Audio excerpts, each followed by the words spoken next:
빚을 지지 말라는 말씀이에요. 여러분, 빚지지 않기를 바랍니다. 그럼 빚이 없이 살 수 있는가?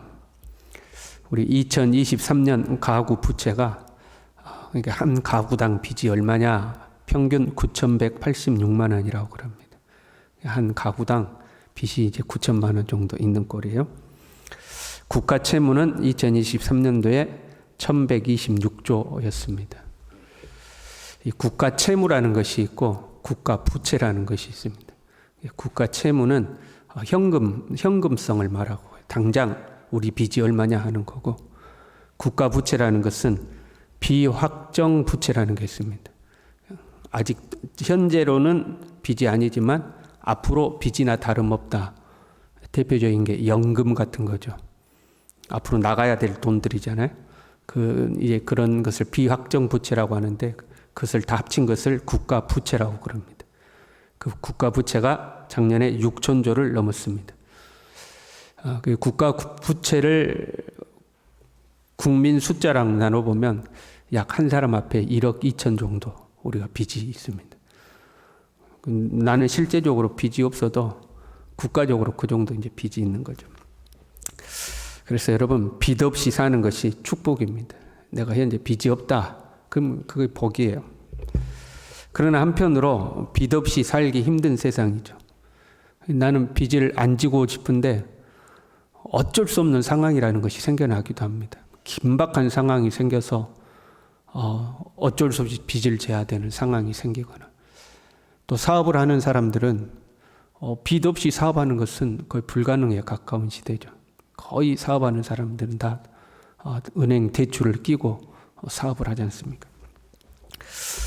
사실 말씀도 보면요, 구약 시대에도 가난한 사람들은 빚을 얻어 써야 했습니다. 율법도 이것을 인정하고 있죠. 그래서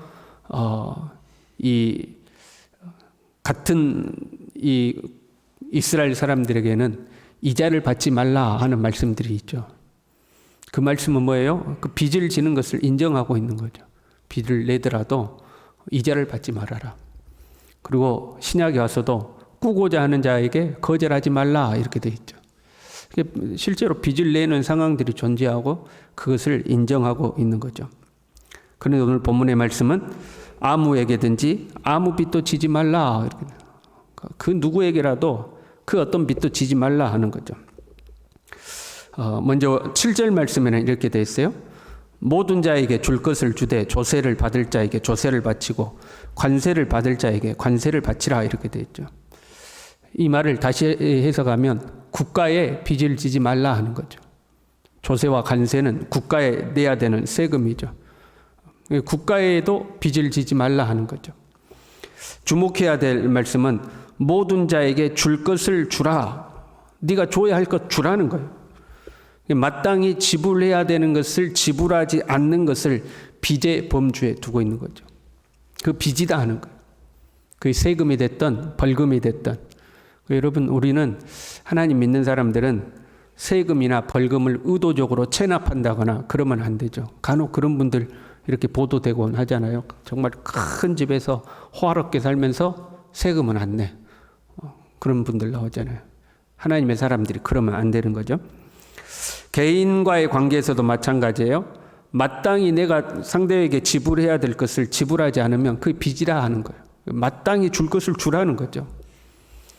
십계명에도 도둑질하지 말라 이렇게 돼 있잖아요. 그런데 일꾼에게 품삯을 주지 않는 것을 도둑질로 적용을 하거든요. 그러니까 마땅히 내가 줘야 할 것을 안 주는 것은 상대방의 것을 도둑질하는 것이다 이렇게 되는 거예요. 또한 도둑질로 적용되고 있고, 또한 네가 그 사람에게 빚진 것이다 이제 이런 개념이죠. 네가 줘야 할 것을 주라 하는 거죠. 이 사람 심보가요, 참 못됐어요. 자기 쓸 것은 다 쓰죠. 그리고 남에게 줘야 될 것은 이제 안 주는 거죠. 빚 낼 때의 마음하고 빚을 내고 나면 마음이 달라지는 거예요. 빚을 낼 때는 좀 빌려주라. 꼭 내가 갚을게. 사정해서 빚을 내놓고 빚을 이제 갚아야 될 입장이 되면 이제 배짱을 부리는 거죠. 그럼 네 나한테 그러면 안 갚아버린다. 이제 이런 거 있잖아요. 그래서 빚을 낼 때는 사정하고 이제 빚을 갚을 때가 되면 이제 배짱을 부리고, 그 빚을 안 갚는 사람들 보면 정말로 형편이 어려워서 못 갚는 사람들 있잖아요. 근데 일부는 충분히 갚을 수 있는데도 먼저 자기 쓸 걸 다 쓰죠. 그리고 나서 내가 여력이 있으면 갚겠다 이제 이렇게 되는 거거든요. 그렇게 하지 말라는 거. 이 빚을 지지 말라 하는 것은요, 1차적인 의미로는 정당하게 살라는 거죠. 정당하게. 줄 거 주고 받을 거 받고, 남의 임금 체불하거나 띄어먹지 말고 네가 줘야 될 거 주라는 거예요. 정당하게 살라는 거죠. 믿는 사람들이요, 돈 관계가 흐지부지하면 안 됩니다. 믿는 사람들은 이 돈 관계가 깨끗해야 돼요. 빌릴 때도 갚을 때도 품위가 있어야 돼요. 빌릴 때도 품위 있게 빌리고, 갚을 때로 약속한 대로 탁 갚고, 해야 깨끗하게 해야지 믿는 사람들이 흐지부지하면 안 됩니다.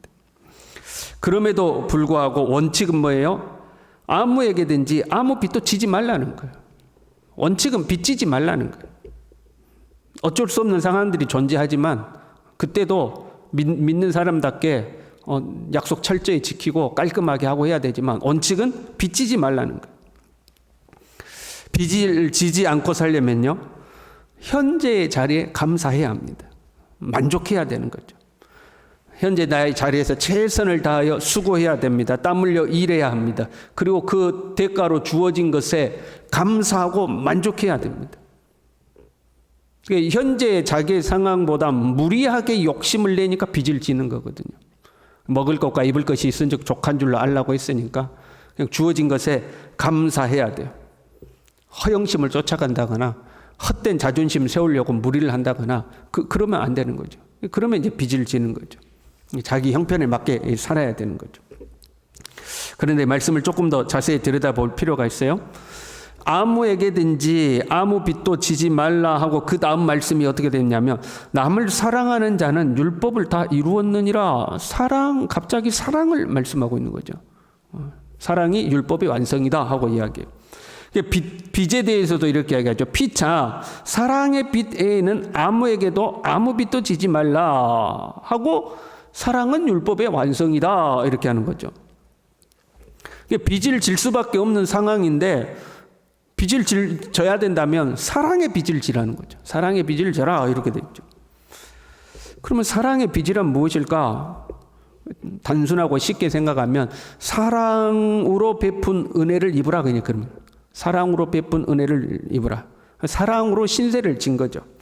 다른 사람이 나에게 선을 베풀었어요? 그럼 사랑의 빚을 진 거예요. 내가 형편이 어려운데 누가 나를 도와줬어요? 그냥 선한 마음으로 나를 도와줬어요. 사랑의 마음으로 나를 도와줬어요? 그러면 사랑의 빚을 진 거죠. 물질적으로 빚을 지는 것도 그 동기에 따라서 의미가 달라지죠. 내가 이자를 받기 위해서 물질을 빌려줬다거나 그런 관계 속에서 빚을 지면 그건 사랑의 빚이 아니죠. 그런데 그것과 상관없이 내가 사랑으로 물질을 빌려줬어요. 내가 못 받을 수도 있지만 내가 선한 마음으로 빌려준다 그러면 그건 사랑의 빚이 될 수가 있죠. 그래서 여러분 빚을 질 때요, 그 빚을 안 져야 돼요. 그런데 한 번 부탁하고 부탁을 안 해야 됩니다. 그러니까 한 번 내가 형편이 어렵다는 이야기를 했는데 상대방이 그 말을 듣고 그래 내가 널 사랑의 마음으로 도와줄게 그러면 사랑의 빚이 되잖아요. 그런데 한 번만 도와주라 또 이렇게 해주라 하면 억지가 되잖아요. 어쩔 수 없이. 그러면 그건 사랑의 빚이 아닌 거죠. 다른 사람에게 빚을 빌려달라고 내가 보증 쓸게 그것도 안 되는 거예요. 야, 내가 보증 쓸게 네가 해줘라. 그건 사랑의 빚 아니잖아요. 그런 것들은 다 사랑의 빚이 아닌 거예요. 만약에 우리가 빌려주는 입장이라면 우리는 상대방으로 하여금 사랑의 빚을 지도록 해야 되는 거죠. 피차 사랑의 빚을 지라고 그랬어요. 무슨 의미예요? 내가 사랑으로 빌려줄 수 있어야 돼. 근데 그게 아니면 안 하는 게 나아요. 믿는 사람들끼리도 사랑의 동기에 의해서 하는 게 아니라면 안 하는 게 낫습니다. 결국 갈등과 다툼과 분쟁이 생기거든요.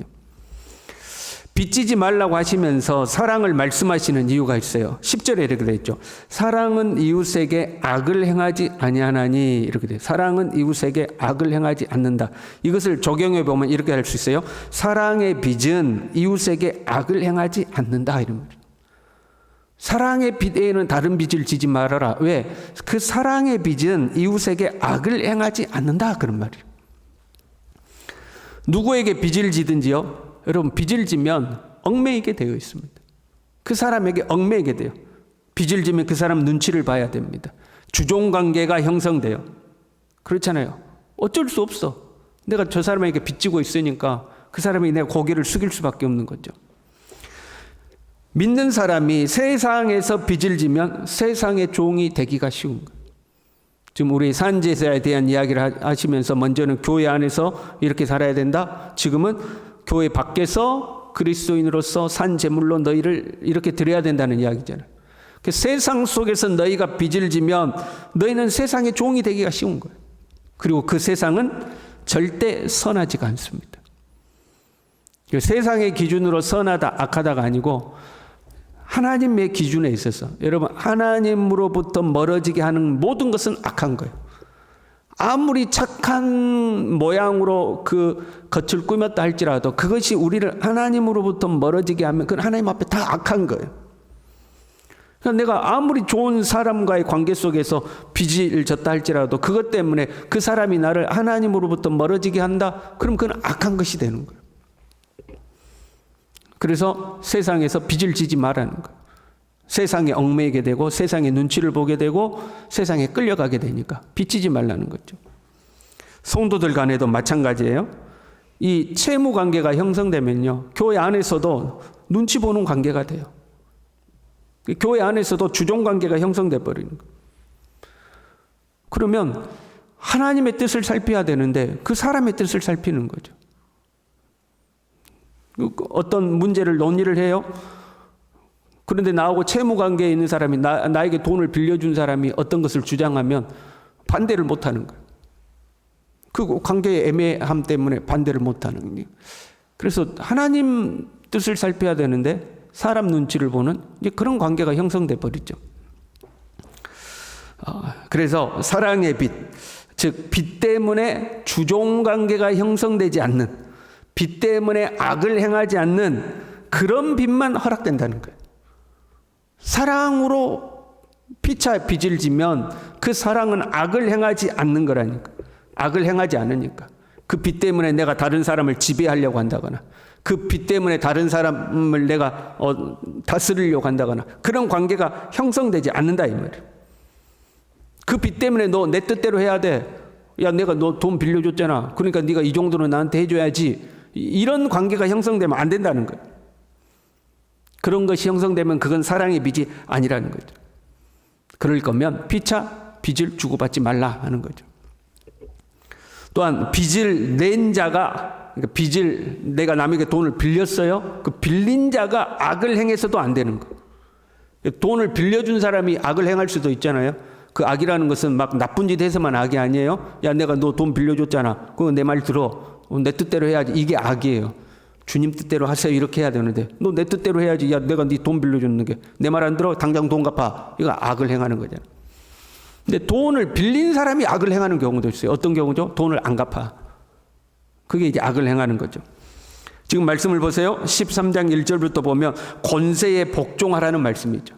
권세에 복종하라 하는 거죠. 그 권세에 복종하라는 말씀 끝에 7절에 조세를 바치고 관세를 바치라 이렇게 하고 있는 거예요. 그리고 6절에 보면 이렇게 돼 있어요. 너희가 조세를 바치는 것도 이로 말미암음이니라. 그들이 하나님의 일꾼이 돼. 여기서 그들은 누구예요? 권세를 가진 자들 말하는 거예요. 그 권세는 선한 권세가 돼야 된다고 그랬죠. 그들이 하나님의 일꾼이 되어 바로 이 일에 항상 힘쓰느니라 이렇게 돼 있어요.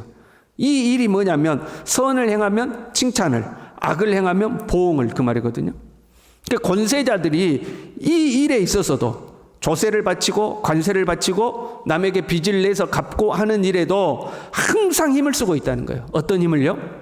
선을 행하는 자에게는 칭찬을, 악을 행하는 자에게는 보응을. 그러니까 조세와 관세를 안 내는 것은 악한 것이다. 그러면 보응받는다 이 말이에요. 개인 간의 관계에서도 빚을 내고 안 갚아? 그건 악한 것이다. 그럼 보응받는다 그런 말이에요. 또는 그 빚 때문에 이웃에게 악을 행한다. 그러면 보응받는다 그런 말이에요. 그래서 사랑의 빚 외에는 어떤 빚도 내지 말아라. 그 빚 때문에 서로 악한 관계가 되면 보응을 받는다, 심판을 받는다 하는 거죠. 근데 제일 좋은 것은 빚 안 지고 사는 거예요. 그렇잖아요. 빚 안 지고 살면 뭐 이런 복잡한 말씀도 필요가 없잖아요. 여러분 어떤 빚도 지지 않고 사시길 바랍니다. 어떤 빚도 지지 않고. 이를 위해서는 하나님의 은혜가 필요하죠. 하나님 내게 은혜 베풀어 주셔서 네가 꾸어줄지라도 꾸지 아니하고 그랬거든요. 하나님 나 그렇게 살 수 있도록 축복해 달라고. 내가 남에게 베풀고 빌려줄지라도 사랑으로 빌려줄 수 있는 사람이 될지언정 남에게 꾸러 다니는 사람이 되지 않도록 하나님 우리를 축복해 달라고 이 새벽에도 기도하는 우리 모두 될 수 있기를 바랍니다. 기도하겠습니다. 하나님 아버지, 주님의 자녀여 하나님 나라 상속자가 되었습니다.